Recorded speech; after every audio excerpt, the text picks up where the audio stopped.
हमारे प्रिय भाई बहनों को यीशु मसीह के नाम से हम नमस्कार। और आज के बाइबल वचन के लिए आप सबों को हम प्रेम से स्वागत करते हैं। चलिए हम प्रार्थना करेंगे। प्यारे पिता परमेश्वर, धन्यवाद देते प्रभु, फिर से एक बार हमारे कानों को, मनों को, आंखों को खोल दे ताकि तेरे शास्त्र के वचन के सच्चे मतलब को, गहराई को हम जान ले। यीशु मसीह के नाम से मांगते पिता, आमीन आमीन। पहला राजा पहला अध्याय 26 से पढ़ने वाले हैं। पर तो मुझ तेरे दास को और सादोक याजक और यहोयादा के पुत्र बनाया और तेरे दास सुलेमान को उसने नहीं बुलाया। क्या ये मेरे प्रभु राजा की ओर से हुआ? तूने तो अपने दास को यह नहीं जताया है कि प्रभु राजा की गद्दी पर कौन उसके पीछे विराजेगा। दाऊद राजा ने कहा, बत्शेबा को मेरे पास बुला लाओ। तब वो राजा के पास आकर उसके सामने खड़ी हुई। राजा ने शपथ खाकर कहा, यहोवा जो मेरा प्राण सब जोखिमों से बचाता आया है, उसके जीवन की शपथ, जैसा मैंने तुझसे इस्राएल के परमेश्वर यहोवा की शपथ खाकर कहा था कि तेरा पुत्र सुलेमान मेरे पीछे राजा होगा और वह मेरे बदले मेरे गद्दी पर विराजेगा, वैसा ही मैं निश्चय आज के दिन करूंगा। तब बत्शेबा ने भूमि पर मुंह के बल गिरकर राजा को दंडवत करके कहा, मेरा प्रभु राजा दाऊद सदा तक जीवित रहे। तब दाऊद राजा ने कहा, मेरे पास सादोक याजक नातान नबी यहोयादा के पुत्र बनाया को बुला लाओ। सो वे राजा के सामने आए। राजा ने उनसे कहा, अपने प्रभु के कर्मचारियों को साथ लेकर मेरे पुत्र सुलेमान को मेरे निज कच्छर पर चढ़ाओ और गिहोन को ले जाओ और वहां सादोक याजक और नातान नबी इस्राएल का राजा होने को उसका अभिषेक करे। तब तुम सब नरसिंगा फूंक कर कहना, राजा सुलेमान जीवित रहे। और तुम उसके पीछे पीछे इधर आना और वह आकर मेरे सिंहासन पर विराजे, क्योंकि मेरे बदले में वही राजा होगा और उसी को मैंने इस्राएल और यहूदा का प्रधान होने को ठहराया है। तब यहोयादा के पुत्र बनाया ने कहा, आमीन। मेरे प्रभु राजा का परमेश्वर यहोवा भी ऐसा ही कहे।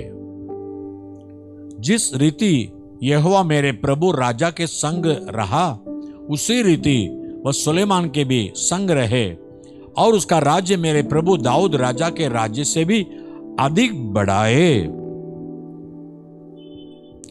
तब सादोक याजक और नातान नबी और यहोयादा का पुत्र बनाया करेतियों और पलेतियों को संग लिए हुए नीचे गए और सुलेमान को राजा दाऊद के कच्छर पर चढ़ाकर गिहोन को ले चले।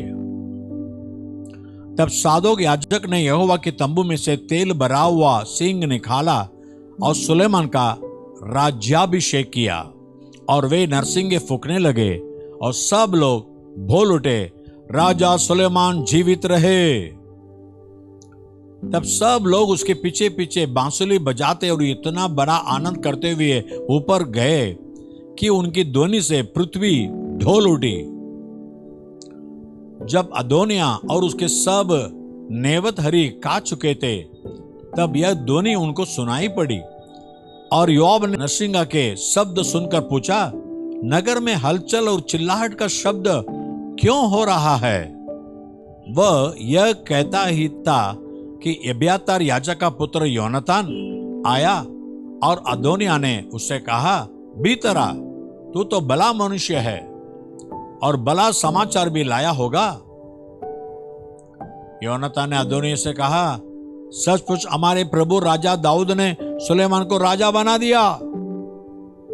और राजा ने सादोक याजक, नातान नबी और यहोयादा के पुत्र बनाया और करेतियों और पलेतियों को उसके संग भेज दिया और उन्होंने उसको राजा के कच्छर पर चढ़ाया है। और सादोक याजक और नातान नबी ने गिहोन में उसका राज्याभिषेक किया है और वे वहां से ऐसा आनंद करते हुए ऊपर गए हैं कि नगर में हलचल मच गई और जो शब्द तुमको सुनाई पड़ रहा है वही है। सुलेमान राजगद्दी पर विराज भी रहा है। फिर राजा के कर्मचारी हमारे प्रभु दाऊद राजा को यह कहकर धन्य कहने आए कि तेरा परमेश्वर सुलेमान का नाम तेरे नाम से भी महान करे और उसका राज्य तेरे राज्य से भी अधिक बढ़ाए। और राजा ने अपने पलंग पर दंडवत की। फिर राजा ने यह भी कहा कि इज़राइल का परमेश्वर यहोवा धन्य है, जिसने आज मेरे देखते एक को मेरे गद्दी पर विराजमान किया है। तब जितने नेवत हरी अदोनिया के संग थे वे सब थर थरा गए और उठकर अपना अपना मार्ग लिया। और अदोनिया सुलेमान से डर कर उठा और जाकर वेदी के सिंहों को पकड़ लिया। तब सुलेमान को यह समाचार मिला कि अदोनिया सुलेमान राजा से ऐसा डर गया है कि उसने वेदी के सिंहों को यह कहकर पकड़ लिया है कि आज राजा सुलेमान शपथ खाए कि अपने दास को तलवार से न मार डालेगा। सुलेमान ने कहा, यदि वह बल मनसी दिखाए तो उसका एक भी बाल भूमि पर गिरने न पाएगा, और तो यदि उसमें दुष्टता पाई जाए तो मारा जाएगा। तब राजा सुलेमान ने लोगों को भेज दिया जो उसको वेदी के पास से उतार ले आए। तब उसने आकर राजा सुलेमान को दंडवत की और सुलेमान ने उसे कहा, अपने घर चला जा।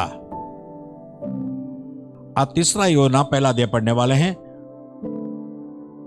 मुझे प्राचीन की ओर से उस प्रिय गयुस के नाम जिससे मैं सच्चा प्रेम रखता हूं। हे प्रिय, मेरी यह प्रार्थना है कि जैसे तो आत्मिक उन्नति कर रहा है वैसे तो सब बातों में उन्नति करे और भला चंगा रहे। क्योंकि जब भाइयों ने आकर तेरे उस सत्य की गवाही दी जिस पर तू सचमुच चलता है, तो मैं बहुत ही आनंदित हुआ। मुझे इससे बढ़कर और कोई आनंद नहीं कि मैं सुनूं कि मेरे लड़के बाले सत्य पर चलते हैं। हे प्रिय, जो कुछ तू उन भाइयों के साथ करता है जो परदेशी भी हैं, उसे विश्वास की नाई करता है। उन्होंने मंडली के सामने तेरे प्रेम की गवाही दी थी। यदि तो उन्हें उस प्रकार विदा करेगा जिस प्रकार परमेश्वर के लोगों के लिए उचित है, तो अच्छा करेगा, क्योंकि वे उस नाम के लिए निकले हैं और अन्य जातियों से कुछ नहीं लेते। इसलिए ऐसों का स्वागत करना चाहिए, जिससे हम भी सत्य के पक्ष में उनके सहकर्मी हो। मैंने मंडली को कुछ लिखा था, पर थियोत्रिफेस जो उनमें बड़ा बनना चाहता है हमें ग्रहण नहीं करता। सो जब मैं आऊंगा तो उसके कामों की जो वह कर रहा है सुधि दिलाऊंगा कि वह हमारे विषय में बुरी बुरी बातें बकता है, और इस पर भी संतोष न करके आप ही भाइयों को ग्रहण नहीं करता और उन्हें जो ग्रहण करना चाहते हैं मना करता है और मंडली से निकाल देता है। ये प्रिय, बुराई के नहीं पर भलाई के अनुयायी हो। जो भलाई करता है वह परमेश्वर की ओर से है, पर जो बुराई करता है उसने परमेश्वर को नहीं देखा। देमेत्रियुस के विषय में सब ने वरन सत्य ने भी आप ही गवाही दी, और हम भी गवाही देते हैं, और तू जानता है कि हमारी गवाही सच्ची है। मुझे तुझको बहुत कुछ लिखना तो था, पर सियाही और कलम से लिखना नहीं चाहता। पर मुझे आशा है कि तुझसे शीघ्र भेंट करूंगा, तब हम आमने सामने बातचीत करेंगे। तुझे शांति मिलती रहे। यहाँ के मित्र तुझे नमस्कार करते हैं। वहां के मित्रों से नाम ले लेकर नमस्कार कह देना। आमीन। आज अय्यूब की किताब 42 अध्याय में देखने वाले हैं। या अय्यूब के जीवन में शैतान ने उसके सारे संपत्ति लूट ली, उसके सारे बच्चों को मरवा दी, लेकिन परमेश्वर फिर से एक बार अय्यूब पर तरस खाकर कैसे अय्यूब ने खोया हुआ सब कुछ कैसे लौटा देता है, ये चमत्कार के बारे में अभी हम देखने वाले हैं। तब अय्यूब ने यहोवा को उत्तर दिया, मैं जानता हूं कि तू सब कुछ कर सकता है और तेरी युक्तियों में से कोई रुक नहीं सकती। तो कौन है जो ज्ञान रहित होकर युक्ति पर पर्दा डालता है? पर तो मैंने तो जो नहीं समझता था वही कहा, अर्थात जो बातें मेरे लिए अधिक कठिन और मेरी समझ से बाहर थी, जिनको मैं जानता भी नहीं था। मैं निवेदन करता हूं कि सुन, मैं कुछ कहूंगा, मैं तुझसे प्रश्न करता हूं, तू मुझे बता दे। मैं कानों से तेरा समाचार सुनाता, पर तो अब मेरी आंखें तुझे देखती हैं। इसलिए मुझे अपने ऊपर घृणा आती है और मैं धूलि और राख में पश्चाताप करता हूं। और ऐसा हुआ कि जब यहोवा ये बातें अय्यूब से कह चुका, तब उसने तेमानी एलीपेज से कहा, मेरा क्रोध तेरे और तेरे दोनों मित्रों पर भड़का है, क्योंकि जैसी ठीक बात मेरे दास अय्यूब ने मेरे विषय कही है, वैसे तुम लोगों ने नहीं कही। इसलिए अब तुम 7 बैल और 7 मेढ़े छांट कर मेरे दास अय्यूब के पास जाकर अपने निमित्त होम बलि चढ़ाओ। तब मेरा दास अय्यूब तुम्हारे लिए प्रार्थना करेगा, क्योंकि उसी की मैं ग्रहण करूंगा, और नहीं तो मैं तुमसे तुम्हारी मूढ़ता के योग्य बर्ताव करूंगा, क्योंकि तुम लोगों ने मेरे विषय मेरे दास अय्यूब की सी ठीक बात नहीं कही। यह सुन तेमानी एलीपज, शूही बिलदत और नामाती सोपर ने जाकर यहोवा की आज्ञा के अनुसार किया, और यहोवा ने अय्यूब की प्रार्थना ग्रहण की। जब अय्यूब ने अपने मित्रों के लिए प्रार्थना की, तब यहोवा ने उसका सारा दुख दूर किया, और जितना अय्यूब का पहले था उसका दुगना यहोवा ने उसे दे दिया। तब उसके सब भाई और सब बहनें और जितने पहले उसको जानते पहचानते थे, उन सबों ने आकर उसके यहाँ उसके संग भोजन किया, और जितनी विपत्ति यहोवा ने उस पर डाली थी, उस सब के विषय उन्होंने विलाप किया और उसे शांति दी, और उसे एक एक सिक्का और सोने की एक एक बाली दी। और यहोवा ने अय्यूब के पिछले दिनों में उसको अगले दिनों से अधिक आशीष दी, और उसके 14,000 भेड़ बकरियां, 6,000 ऊंट, 1,000 जोड़ी बैल और 1,000 गधियां हो गई। और उसके 7 बेटे और 3 बेटियां भी उत्पन्न हुई। इनमें से उसने जेठी बेटे का नाम तो यमीमा, दूसरे का कसिया, तीसरे का केनहप पुक रखा। और उस सारे देश में ऐसी स्त्रियां कई न थी जो अय्यूब की बेटियों के समान सुंदर हो, और उनके पिता ने उनको उनके भाइयों के संग ही संपत्ति दी। इसके बाद अय्यूब 140 वर्ष जीवित रहा और 4 पीढ़ी तक अपना वंश देखने पाया।